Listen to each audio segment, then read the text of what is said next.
ನಮ್ಮ ರಾಜ್ಯದ ಕಾಂಗ್ರೆಸ್ ನೇತೃತ್ವದ ಸರ್ಕಾರ ಎಲ್ಲಾ ಕ್ಷೇತ್ರಗಳಲ್ಲೂ ವಿಫಲವಾಗಿದೆ ಮತ್ತು ಭ್ರಷ್ಟಾಚಾರದಲ್ಲಿ ಮುಳುಗಿದೆ ಅಂತ ಬಿಜೆಪಿ ರಾಜ್ಯ ಪ್ರಧಾನ ಕಾರ್ಯದರ್ಶಿ ಪಿ ರಾಜೀವ್ ಅವರು ರಾಜ್ಯ ಸರ್ಕಾರದ ವಿರುದ್ಧ ಕಿಡಿಕಾರಿದರು. ಸಿದ್ದರಾಮಯ್ಯ ಅವರ ನೇತೃತ್ವದ ಸರ್ಕಾರ ಗಾಢ ನಿದ್ರೆಯಲ್ಲಿದೆ. ನಿದ್ರೆಯಿಂದ ಎಬ್ಬಿಸಲು ನಮ್ಮ ಹೋರಾಟ ನಡೀತಾ ಇದೆ.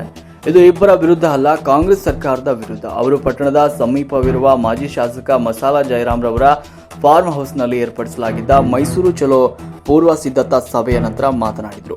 ಶೋಷಿತ ಸಮುದಾಯವಾದ ಎಸ್ಸಿ ಎಸ್ಟಿ ಮೀಸಲಿಟ್ಟ 25,000 ಕೋಟಿ ರೂಪಾಯಿ ಹಣವನ್ನು ದುರ್ಬಳಕೆ ಮಾಡಿಕೊಂಡಿದ್ದು, ವಾಲ್ಮೀಕಿ ಅಭಿವೃದ್ಧಿ ನಿಗಮದ 187 ಕೋಟಿ ಹಣವನ್ನು ಸಹ ಕೊಳ್ಳೆ ಹೊಡೆದಿದ್ದಾರೆ.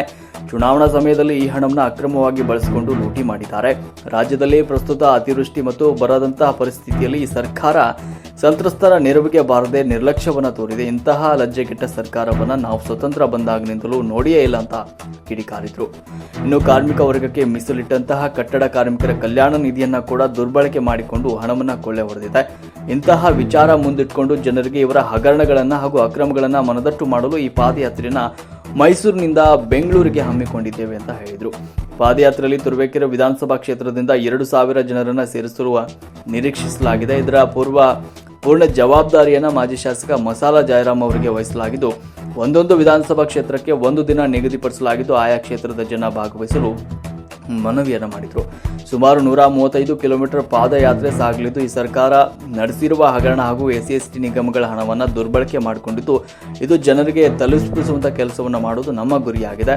ಈ ಸರ್ಕಾರದ ನೀತಿಯನ್ನು ಅನುಸರಿಸಿದ್ದು ಅಭಿವೃದ್ಧಿ ಸಾಧನೆಯನ್ನು ಇಡೀ ರಾಜ್ಯದ ಜನತೆಯ ಮುಂದೆ ಬಿಚ್ಚಿಡಲು ನಾವು ತಯಾರಿಯನ್ನು ನಡೆಸಿದ್ದೇವೆ ಅಂತ ಹೇಳಿದರು. ಈ ಸಂದರ್ಭದಲ್ಲಿ ಮಾಜಿ ಶಾಸಕ ಮಸಾಲ ಜಯರಾಮ್ ಅವರು ಕೂಡ ಮಾತನಾಡಿದರು. ನಮ್ಮ ಕ್ಷೇತ್ರದ ಬಿಜೆಪಿ ಮತ್ತು ಜೆಡಿಎಸ್ನ ಕಾರ್ಯಕರ್ತರೊಂದಿಗೆ ಹೆಚ್ಚಿನ ಸಂಖ್ಯೆಯಲ್ಲಿ ಮೈಸೂರು ಚಲೋನಲ್ಲಿ ಭಾಗವಹಿಸಿ ಯಶಸ್ವಿಗೊಳಿಸುತ್ತೇನೆ ಅಂತ ಹೇಳಿದರು.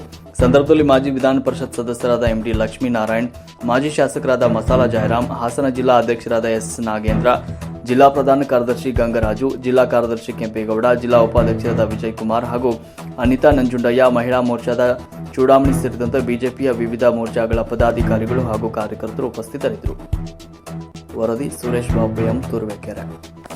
100 ಜನ ಸುಮಾರು 135 ಕಿಲೋಮೀಟರ್ಗಳ ಪಾದಯಾತ್ರೆಯಲ್ಲಿ ಭಾಗವಹಿಸೋರಿದ್ದಾರೆ.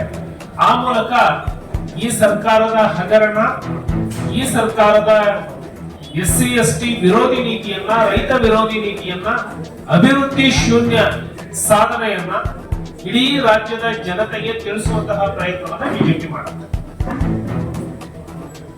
ದಿನ ಮಾನ್ಯ ಕುಮಾರಸ್ವಾಮಿ ಅವರು ಮತ್ತೆ ನಮ್ಮ ಪಕ್ಷದ ರಾಜ್ಯಾಧ್ಯಕ್ಷರು ವಿಜಯೇಂದ್ರ ಅವರು, ಭಾರತೀಯ ಜನತಾ ಪಕ್ಷದ ನಾಯಕರು ಮತ್ತೆ ಜೆಡಿಎಸ್ನ ಎಲ್ಲ ಪ್ರಮುಖ ನಾಯಕರು ಗೋಲ್ಡ್ ಫಿಂಚ್ ನಲ್ಲಿ ಮೊದಲ ಸಭೆಯನ್ನ ಮಾಡಿ ಹಲವಾರು ವಿಷಯಗಳು ಚರ್ಚೆ ಆಗಿದ್ದಾವೆ. ಏನೇ ಗೊಂದಲಗಳು ಇದ್ರೂ ಕೂಡ ಅದನ್ನ ನಮ್ಮ ಪಕ್ಷದ ವರಿಷ್ಠರು ಚರ್ಚೆ ಮಾಡಿ ಸರಿ ಮಾಡ್ತಾರೆ. ಇದು ಕರ್ನಾಟಕ ರಾಜ್ಯದ ಸರ್ಕಾರದ ಹಗರಣಗಳನ್ನ ಎತ್ತಿ ತೋರಿಸೋದಕ್ಕೆ, ಆ ಮೂಲಕ ಸರ್ಕಾರವನ್ನ ಎಚ್ಚರಿಸಲಿಕ್ಕೆ ಈ ಪಾದಯಾತ್ರೆಯನ್ನ ಹಮ್ಮಿಕೊಳ್ಳಲಾಗಿದೆ. ಸೊ ಪಕ್ಕದ ಕೇರಳದಲ್ಲಿ ತೀವ್ರವಾದಂತಹ ನೆರೆ ಬಂದಿರುವಂತದ್ದು, ಕರ್ನಾಟಕದಲ್ಲಿಯೂ ಕೂಡ ಪ್ರವಾಹದ ಪರಿಸ್ಥಿತಿ ಉಂಟಾಗಿರುವಂತದ್ದು, ಇವನ್ನೆಲ್ಲವನ್ನ ಗಮನ ಇಟ್ಕೊಂಡು ರಾಜ್ಯದ ವರಿಷ್ಠರು ಆ ಪಕ್ಷದ ಪ್ರಮುಖರ ಜೊತೆಗೆ ಚರ್ಚೆಯನ್ನ ಮಾಡಿ ಅದನ್ನೆಲ್ಲವನ್ನ ಇತ್ಯರ್ಥಪಡಿಸಿ ಪಾದಯಾತ್ರೆಯನ್ನ ಹಮ್ಮಿಕೊಳ್ಳಲಾಗಿದೆ.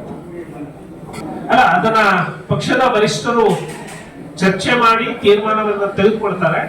ದಿನಾಂಕವನ್ನ ಹಿಂದೆ ಮುಂದೆ ಆಗಬಹುದು, ಆದ್ರೆ ಪಾದಯಾತ್ರೆ ಎರಡು ಪಕ್ಷದ ಮೈತ್ರಿಯಲ್ಲಿ ಒಟ್ಟಾಗಿ ನಾವು ಮಾಡ್ತೇವೆ. ಕಾಂಗ್ರೆಸ್ 1 ವರ್ಷ ಗೆಣಸು ಕಿತ್ರ ಈ ಸರ್ಕಾರದವರು. ಹಾಗಿದ್ರೆ ಹಗರಣ ಒಂದು ವೇಳೆ ಆಗಿದ್ದು ಕೂಡ ಆ ಹಗರಣವನ್ನ ಇಲ್ಲಿಯವರೆಗೆ ಮುಚ್ಚಿಟ್ಟಿದ್ದಾರೆ ಅಂದ್ರೆ ಅದಕ್ಕೆ ಕಾಂಗ್ರೆಸ್ನವರು ಕಾರಣ. ಅದು ಕಾನೂನಿನ ಮೂಲಕ ಅದು ಕೂಡ ಅಪರಾಧ. ಭಾರತೀಯ ಜನತಾ ಪಕ್ಷ ತನ್ನ ನಿಲುವಿನಲ್ಲಿ, ತನ್ನ ಸಿದ್ಧಾಂತದಲ್ಲಿ, ತನ್ನ ಬದ್ಧತೆಯಲ್ಲಿ ಯಾವುದೇ ಕಾಂಪ್ರಮೈಸ್ ಇಲ್ಲ. ಈಗಲೂ ಚಾಲೆಂಜ್ ಹಾಕ್ತೇವೆ ಈ ಸರ್ಕಾರಕ್ಕೆ. 1 ವರ್ಷ ಏನ್ ನೀವು ನಿದ್ದೆ ಮಾಡಿದ್ರಿ, ಇನ್ನಾದ್ರೂ ನಿದ್ದೆಯಿಂದ ಹೇಳಿ. ನಿದ್ದೆ ಮಾಡಿದ್ದನ್ನ ನೀವೇ ಒಪ್ಕೊಂಡಿದ್ದೀರಿ. ಇನ್ನಾದ್ರೂ ಎದ್ದು ನಿಮ್ಮ ಹಗರಣಗಳು ಸೇರಿದಂತೆ ಯಾವುದೇ ಹಗರಣ ಆಗಿರಲಿ, ಭಾರತೀಯ ಜನತಾ ಪಕ್ಷ ಅದನ್ನ ಸ್ವಾಗತ ಮಾಡುತ್ತೆ. ಮೊದಲು ಈ ಮುಖ್ಯಮಂತ್ರಿಗಳನ್ನ ರಾಜೀನಾಮೆ ಪಡೆದುಕೊಳ್ಳಿ ಅಂತ ಹೇಳಿ ಕಾಂಗ್ರೆಸ್ನ ಮುಖಂಡರಿಗೆ ನಾನು ಹೇಳ್ತೇನೆ. ಥರದವರು ಎಲ್ಲಾ ಪಕ್ಷಗಳಲ್ಲಿ ಇರ್ತಾರೆ. ಅವರ ಮಾತಿಗೆ ಅಷ್ಟೊಂದು ಗಂಭೀರವಾಗಿ ಪರಿಗಣಿಸುವಂತಹ ಸಂದರ್ಭ ಇರೋದಿಲ್ಲ.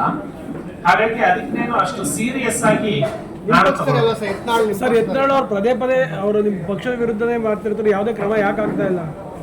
ಅಲ್ಲ, ಕೆಲವೊಂದನ್ನ ಗಂಭೀರವಾಗಿ ತೆಗೆದುಕೊಳ್ಳಬಾರದು ಅಂತ ಹೇಳಿ ನಿರ್ಣಯ ಮಾಡಿದ್ದೀವಿ. ಅದರಲ್ಲಿ ಬಸವರಾಜ ಯತ್ನಾಳ್ ಅವರ ಯಾವುದೇ ಮಾತುಗಳನ್ನ ಅಷ್ಟು ಗಂಭೀರವಾಗಿ ತೆಗೆದುಕೊಳ್ಳುವುದು ರಾಜ್ಯದ ಜನ ಕೂಡ ಕೇಂದ್ರ ಸಚಿವರಾಗಿದ್ದಾರೆ, ಉಚ್ಚಾಟನೆ ಮಾಡಬಹುದು. ಒಂದು ತಾವು ಗಮನಿಸಬೇಕು,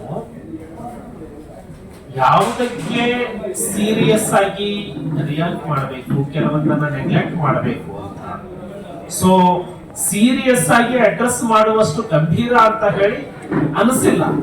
ಹಾಗಾಗಿ ಕೆಲವೊಂದನ್ನ ಎಲ್ಲಾ ಪಕ್ಷಗಳಲ್ಲಿ ಯತ್ನಾಳ್ ಅವ್ರನ್ನ ಗಂಭೀರವಾಗಿ ನಿಮ್ಮ ಪಕ್ಷ ಪರಿಗಣಿಸಿಲ್ವಾ? ಈ ಹಿಂದೆ ಅವರೇ ಮ್ಯಾಚ್ ಫಿಕ್ಸಿಂಗ್ ಸರ್, ಇದು ಪಾದಯಾತ್ರೆ ಭಾರತೀಯ ಜನತಾ ಪಕ್ಷ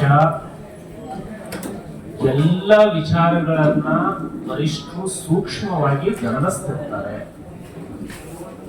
ಕೆಲವೊಂದನ್ನ ನೆಗ್ಲೆಕ್ಟ್ ಮಾಡ್ಬಿಡ್ತೀವಿ ಅಂದ್ರೆ ಅದರ ಉದ್ದೇಶವೇ ಗಾಂಭೀರ್ಯತೆ ಇಲ್ಲ ಅಂತ, ಅದಕ್ಕೆ ಅಷ್ಟು ಇಂಪಾರ್ಟೆನ್ಸ್ ಕೊಡಲ್ಲ ಅಂತ. ನೀವು ಕ್ರಮ ತೆಗೆದುಕೊಳ್ಳುವಂತದ್ದು ಕೂಡ ಒಂದು ಇಂಪಾರ್ಟೆನ್ಸ್ ಕೊಟ್ಟಂಗೆ ಆಗ್ಬಿಡತ್ತೆ ಕೆಲವೊಂದು ಸಂದರ್ಭದಲ್ಲಿ. ಸೊ ಯತ್ನಾಳ್ ಅವರ ಯಾವುದೇ ಹೇಳಿಕೆಯನ್ನ ಪಕ್ಷ ಗಂಭೀರವಾಗಿ ಪರಿಗಣಿಸುವುದಿಲ್ಲ. ಇದನ್ನ ಡಿ ಕೆ ಶಿವಕುಮಾರ್ ಅವರೇ ಎಂಡಾರ್ಸ್ ಮಾಡ್ಬಿಟ್ಟಿದ್ದಾರೆ. ನಿನ್ನೆ ಸ್ಟೇಟ್ಮೆಂಟ್ ಅಲ್ಲಿ ಯತ್ನಾಳ್ ಅವರ ಹೇಳಿಕೆಯನ್ನ ನಾವು ಕೂಡ ಗಂಭೀರವಾಗಿ ತೆಗೆದುಕೊಳ್ಳೋದಿಲ್ಲ ಅಂತ ಹೇಳಿ ಡಿ ಕೆ ಶಿವಕುಮಾರ್ ಅವರೇ ಹೇಳ್ಬಿಟ್ಟಿದ್ದಾರೆ.